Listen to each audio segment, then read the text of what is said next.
Thank you so much for having me this evening. My name is Robin Blaetz, and the essay that I'm going to be reading is called Time Traveling in Joseph Cornell's Bookstalls. It would not be an error to say that the films of Joseph Cornell are both renowned and little known.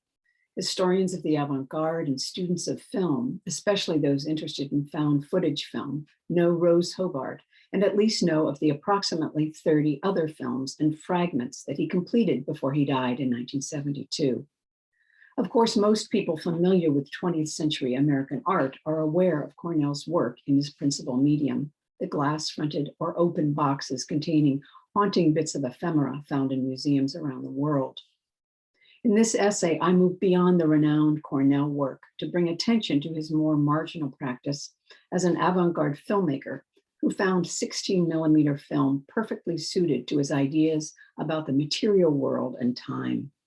My exploration will consider an even lesser known aspect of Cornell's life and thought, his profound commitment to Christian Science, a religion that asserts the reality of spirit over mortal mind and matter.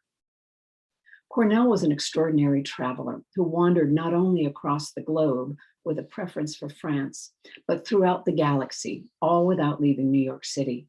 His itinerary consisted of bookstalls and flea markets where he encountered photographed and filmed images depicting fragments of lives lived in other times and places, which he then assembled into films that were both travelogues and dreamscapes.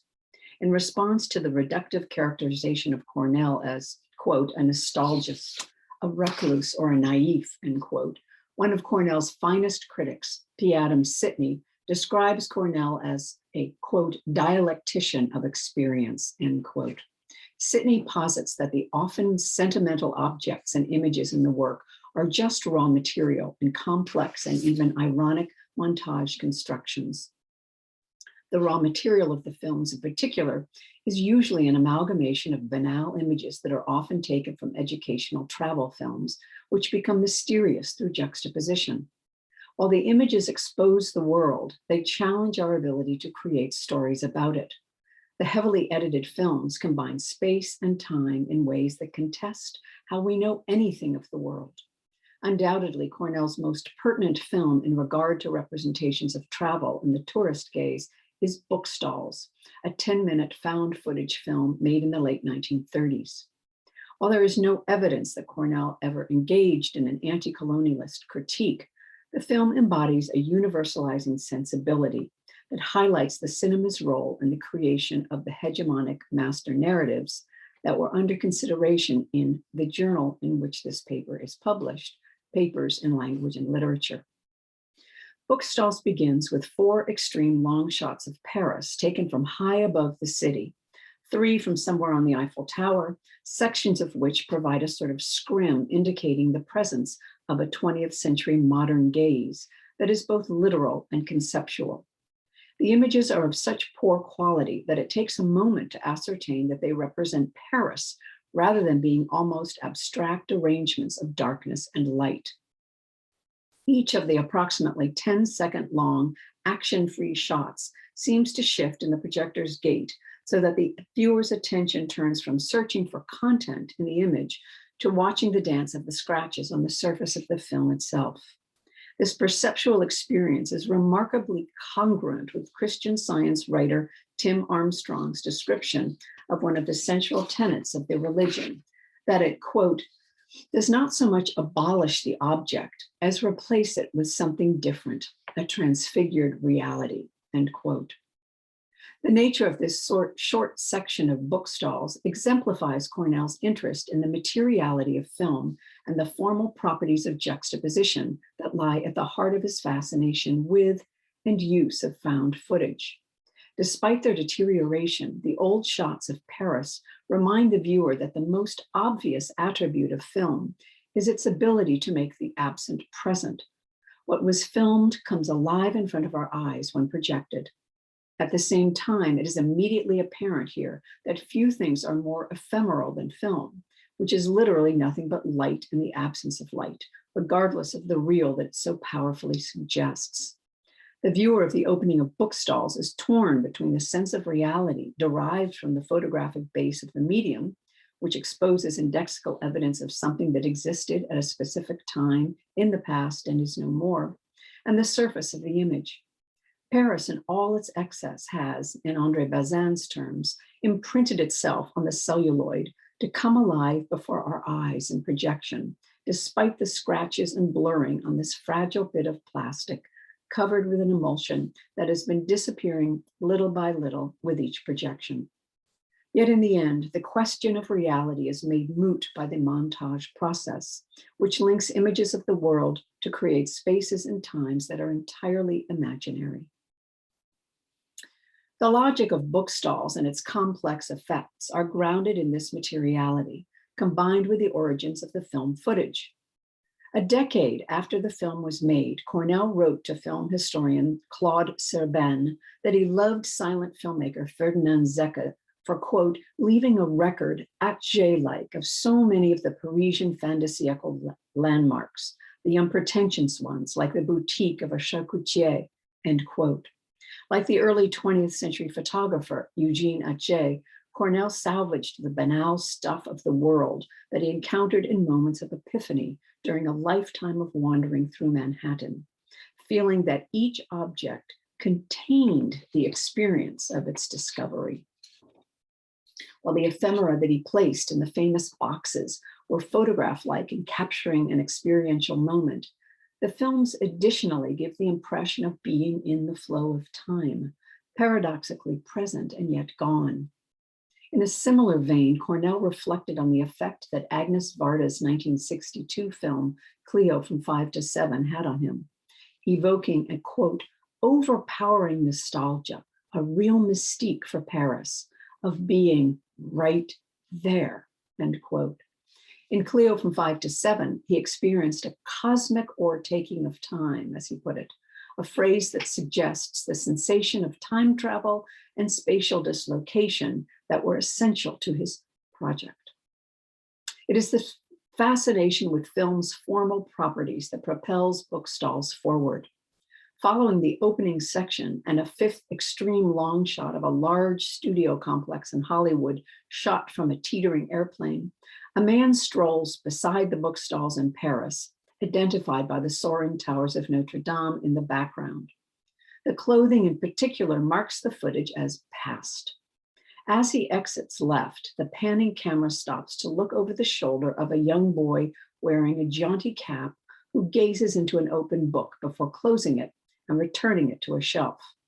In a scarcely perceptible dissolve to a mere fragment of film, the boy is again looking at the book, as if time momentarily reversed.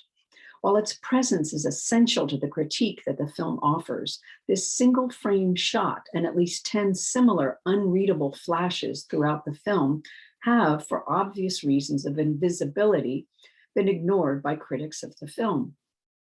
In her excellent book, Joseph Cornell's Stargazing in the Cinema, Jody Hopman describes Bookstalls as being about a boy opening a book, the viewer seeing the boy's adventures brought to life through film, and the boy closing the book.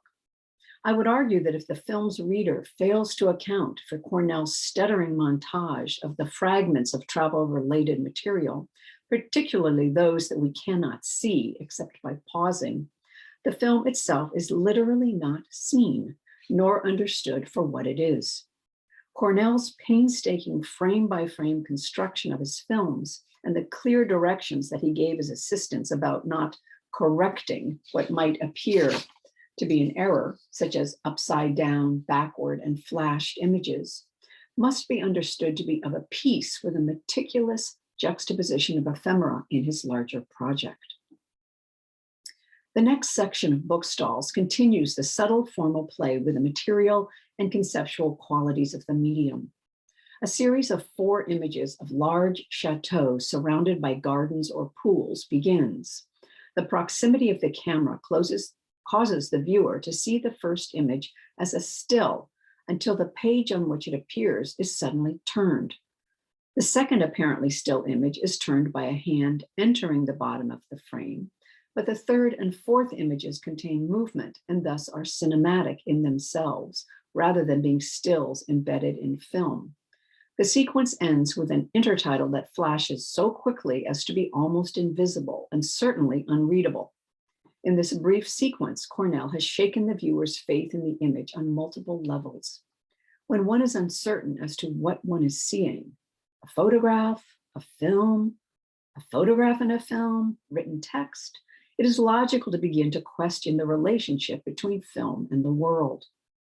The goal of this unsettling segment comes into focus with the next shot of the film, an intertitle from a travelogue, quote, "The Caledonia Canal, 60 miles long, crosses Scotland from the Atlantic to the North Sea. We make a record-breaking trip by water through the Highlands," end quote.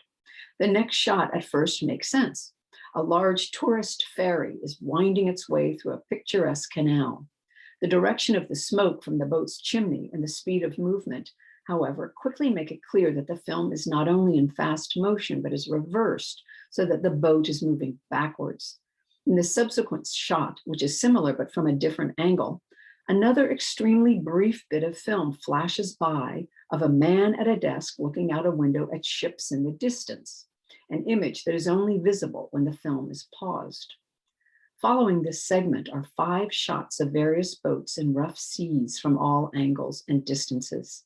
The 4th shot is anomalous in that there is a person in the bow of the vessel, what appears to be a young man in a dramatic, old-fashioned flared coat, and another jaunty hat in profile pulls a pair of binoculars up to his face and looks out to the right. From here on, about a quarter of the way in, the film is a montage of travelogue footage from 2 distinct sources, a film about the Dutch island of Marken and another about a rice-gathering community in an unspecified Asian country. If the viewers simply engage with the content of the film, they will see fragments of travelogue footage, folkloric dress and headgear, intriguingly shaped boats and buildings, and the labor of farming communities. Both sets of people do basically the same things. They lean into water, they bend to gather, stack, and transport vegetation. They look into the camera uncomfortably as it regards them. Both communities have children dressed in miniature versions of adult clothing who play at adult behavior or assist in the labor. But given the formal arrangement of the material, which I focus on more closely below, it is clear that Cornell's interest in the original movies did not stem from the subject, nor from the traditional narrative-based arrangements of shots in the films. I would argue with Carter Radcliffe, who described Cornell as a man who let himself be guided by the, quote, movies, the most picturesque medium of all, with its lighting effects, its sound effects, and above all, its special effects, end quote.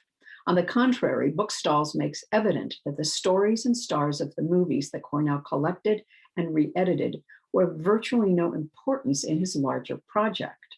In fact, his observation about his copy of Paul Lenny's 1924 film Waxworks reveals that the opposite was the case. He wrote that the film was, quote, unfortunately a copy, but its density accidentally produces in spots an unbelievable living realm of golden shadows like Caravaggio, end quote. It was the combination of the film's materiality as a print of the world, along with its ephemerality, and particularly the marks of the film caused by the passage of time, that interested him. The fact that the footage used in Bookstalls came from conventional travelogues provided the ground for a film that offers, if not an anti-colonialist critique, a thought-provoking universalist statement that brings attention to the colonialist mindset. The young, dramatically dressed man looking through the binoculars seems to take us to Marken's picturesque harbor, where the pace of the film becomes agreeably moderate and the quality of the footage quite even. Yet before the tourist gaze begins to make sense of the place, an almost invisible image flashes, an image that on inspection appears to contain a long, thin boat pushed by people dressed in ways that are more characteristic of an Asian country than a Dutch one. The following shot is an intertitle, quote, boatloads of tourists arrive daily, end quote, followed by images of these tourists, men smoking and straw boaters animatedly talking amongst themselves and paying little attention to the world they have ostensibly come to see. The previous intertitle is then completed, quote, and take possession of Marken's narrow ways, end quote. In the following shots, the tourists continue to move along the raised wooden sidewalks with an almost machine-like regularity, largely ignoring the local women who seem to be offering them things to purchase. The next intertitle reads, quote, the tourists gone, Big Marken resumes its homely tasks, end quote, followed by men and women forking, loading, and stacking hay in a segment that is all but duplicated in rice fields and the Asian footage to come. In the middle of this fairly decipherable material, the logo of a film appears, in which the profile silhouette of a man in a pith helmet is encircled by the words, quote, a Burton Holmes travel picture, end quote. The next intertitle, quote, the Isle of Marken, we arrive on Monday morning, end quote, is followed by the same folkloristically dressed men, women, and children of Marken washing and hanging up clothes, wandering in a piazza, and pushing a baby in a carriage. The temporal confusion here is analogous to the earlier shot of Paris, in which the boy is shown reading after he has closed the book and put it away. Again, Cornell forces the viewer to question the relation of the film to reality. Did the earlier reverse motion shot of the ferry in the canal take us back in time? Have we reversed again? Are we experiencing a series of time loops? But the deeper question is raised when the next intertitle, a repeat of an earlier one saying, quote, boatloads of tourists arrive daily, end quote, is followed by an extreme long shot from an airplane of a flat field divided into irregular shapes, and then another flashed image. From this point onward, the footage is taken from the Asian rice harvesting travelogue, in which the actions, movements, and gestures of the Marken dwellers are all but repeated in a parallel pattern, but in different costume, in a different landscape. The critique at the heart of the film occurs in this repetition and in the recognition that the travelogues are all but interchangeable. Paradoxically, although the films give evidence that a certain place and time exist, they do not provide knowledge of the world as much as a comforting illusion of knowledge. The interchangeability suggests that the effect of the travelogue is to reduce our experience and comprehension of the world. In the cinema, Cornell found an apparatus that was comparable to the telescope and the microscope as technologies of seeing that enable the human eye to perceive what had previously been unavailable to it. Cornell's faith in film as simultaneously evidence of the world's existence and a means to see it anew via montage was of a piece with Dziga Vertov's notion of the cinema as a more perfect eye. What Bookstalls reveals through the transposable Marken Asian footage, through the collapsing reversal distortion of the conventional narratives of the travelogue through editing, but mostly through the 10 flashes that punctuate the film, is our own misguided sense that we may know the world through photographs and films. We may see fragments of spaces and moments of time that once actually existed in Bookstalls, but the flashes of things that we literally cannot see destroy the all-important sense of presence for which film is known and valued, and refuses the viewer the experience of epistemological control. While Bookstalls offers a sophisticated critique of both the travelogue and the power of cinema to provide a sense of mastery over the world, it is also a dreamscape with a complicated connection to the material world. A devout Christian Scientist, Cornell and his work were shaped by the writings of Mary Baker Eddy, particularly those in her 1875 book, Science and Health with Key to the Scriptures, which posits the non-existence of mortal mind and matter and the immortality of the divine mind or spirit. Critic Sandra Starr called Cornell, quote, a metaphysical scientist, end quote, perfectly capturing the fusion of the technological and the ephemeral that drove his thinking and work. Starr's observation that Cornell utilized Eddy's practice of writing in opposites so that, quote, traditional worldly meanings of words are replaced by spiritual ones, end quote, is particularly enlightening in regard to his unique filmmaking process. One might say that Cornell's reversals, condensations, elisions, and repetitions of found footage preclude the viewer from seeing what the image seems to reveal. Through their rejection of linear time and haptic space and their insubstantial and fragile material base, the films suggest that Cornell wanted the viewer to see beyond the world. They present a paradoxically concrete embodiment of Christian Science concepts, given that they do not exist except when they are being projected, and the projected images are gone a 24th of a second after they are seen. Cornell may have seen an affinity between Eddy's definition of ideas as, quote, emanations from the divine mind, end quote, and metaphysics as the resolution of, quote, things into thoughts, end quote, and the material state of film. The links between Cornell's art and religious beliefs intersect in the principle of what Eddy called intuition, which he defined as, quote, God's thoughts passing to man, quote, end quote, or angels. Cornell was known for fairly eccentric work habits in which he gathered and stored, often for many years, random material that had somehow resonated with experiences in the world that he described as epiphanies. These fragments, which he called métaphysiques d'éphéméra, are not related to simple nostalgia or sentiment, but rather mark a profoundly felt unity of past and present. It seems likely that Cornell's continual attraction to film as a medium is linked to his appreciation of its dialectical nature in this regard. Film paradoxically provides actual evidence of past moments in time and simultaneously offers the world to us in all its excessive presence with each projection. One of the most remarkable of Cornell's diary entries from a series of notes written over several days in early 1969 was the following, presumably written after finding something important to him. He writes, and yet this discovery came as a byproduct only in the final tracking down of a passage remembered but overlooked time and time again in that curiously plaguing phenomenon of purposely not trying to find desired things, end quote. The dreamscape came into being when he tracked down the banal and worthless pieces of the world and juxtaposed them according to an enigmatic logic that subsumed matter and mind to reveal what Eddy called the, quote, substance of things hoped for, the evidence of things not seen, end quote. The final shots of Bookstalls return the viewer to the close-up of the boy in the jaunty cap over whose shoulder we look as we looked at the start of the film, as he gazes into a book from the bookstall.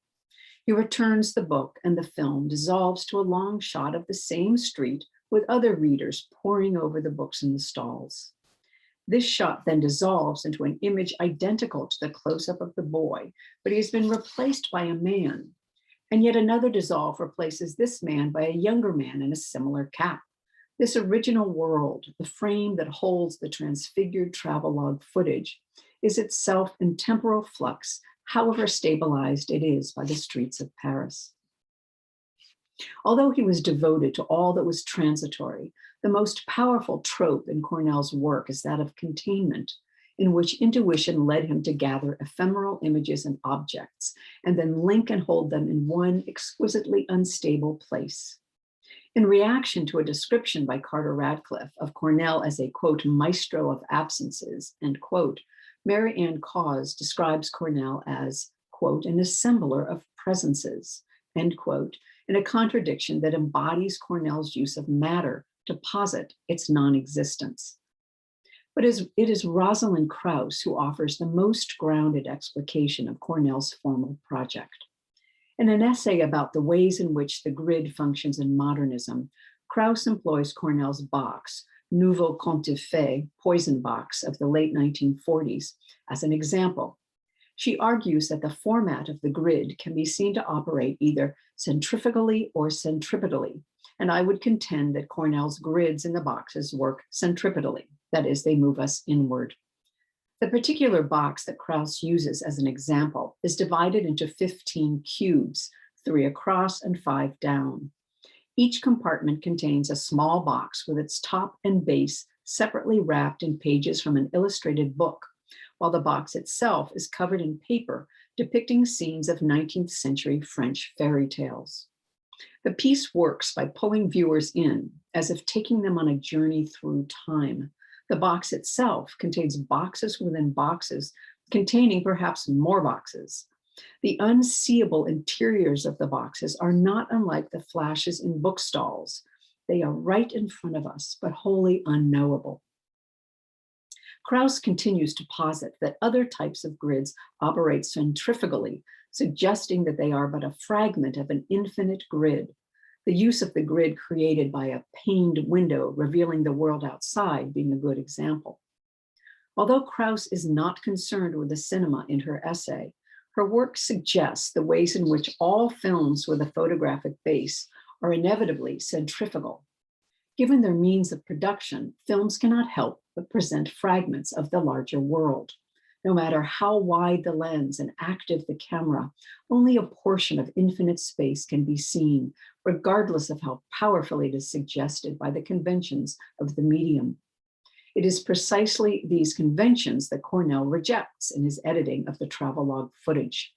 A frame-by-frame examination of a film, in which each frame is understood as a metonymic fragment of the world, reveals that a projected film operates centripetally by pulling the frames together into a new whole.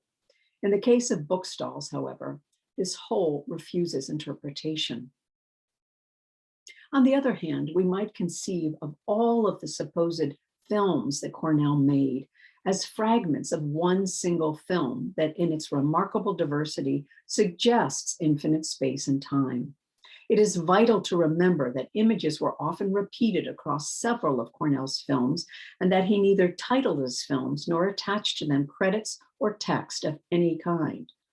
Linda Hartigan supports this notion of the single film in describing Cornell's films, boxes, and collages as variants, in which are never done but continually worked on as, quote, installments in a larger continuous narrative of recurring themes and changing features, end quote.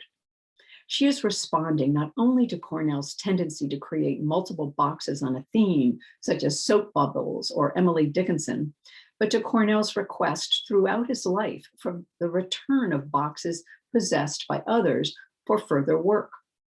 Where the boxes were inherently separate and fixed, no matter how often aspects of them were altered, the simplicity of the film frame and the process of montage, the invisible linking of one frame to another with boundless variation, corresponded to Cornell's notion of time's omnidirectional flow and the non-existence of matter.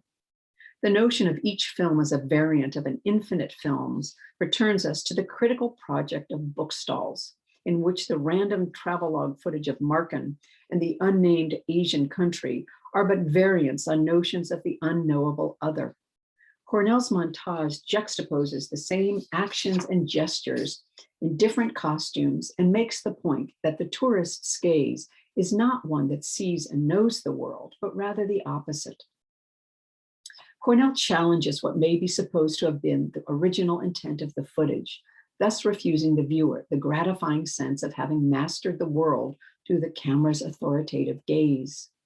Bookstalls disintegrates the conventional travelogue footage that it contains in ways that are baffling, critical, and finally evocative of an interior journey through time at the expense of physical space and certainty. Yet in the spirit of opposites that drove Cornell, I conclude by noting the degree to which the footage featured in Bookstalls also revels in the daily lives of the subjects in the travelogue, particularly that of the children. The haphazard movement, expression, and motivation of the latter in much of Cornell's work seems to be emblematic of the freedom of the spirit when mind and matter are overcome.